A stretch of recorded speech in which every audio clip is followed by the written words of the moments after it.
Я нахожусь напротив мэрии Якутска. Здесь всеми известно памятник дворнику города Якутска. Вот он метет тротуары, да. А когда проходила дорогу на зеленый сигнал, чуть 2 раза не упала здесь, потому что, видимо, кто-то то ли специально воду пролил сюда или налил. Вообще очень скользко, гололед. Весна скоро. И вот это тоже наш центральный кинотеатр. Старый.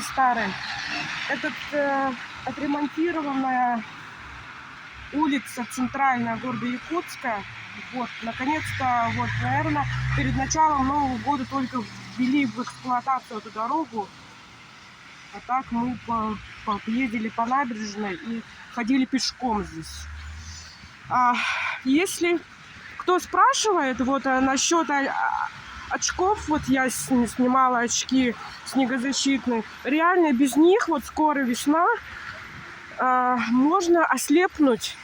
Реально были случаи, когда как же люди получали, вот охотники именно, да, они ездят на буранах, получали ожог роговицы, потому что ярко очень светит солнце и очень из-за снега, я не знаю, как это назвать, но прям вообще глаза можно реально ослепнуть. У меня друг, коллега был вот раньше, он полгода лечил ожог роговицы, а поехал просто охотиться.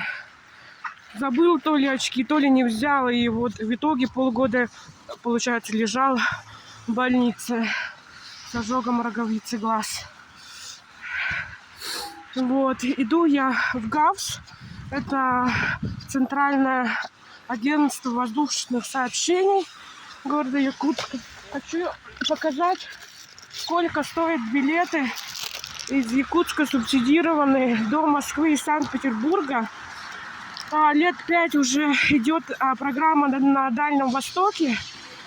Если у тебя прописка в Якутии, цены на билеты субсидированы, помню. Но они стоят где-то 12 тысяч до Москвы. Субсидированные. Помню, до этого я покупала билеты за 40 тысяч в один конец, до Москвы за 30.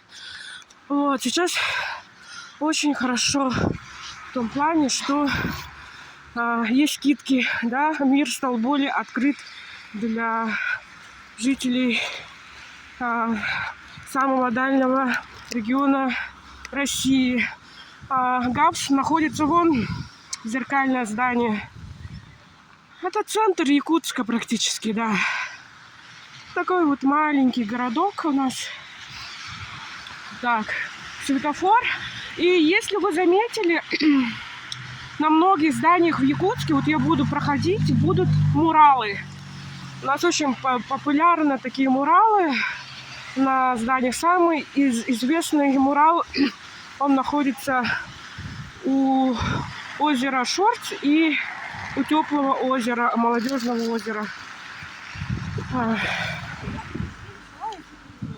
Так, зеленый. Здесь надо очень осторожно переходить дорогу. Уже гололед везде начинается, скользко. Вот. Особенно в винтах. Вот я пока еще в винтах, все равно это скользко.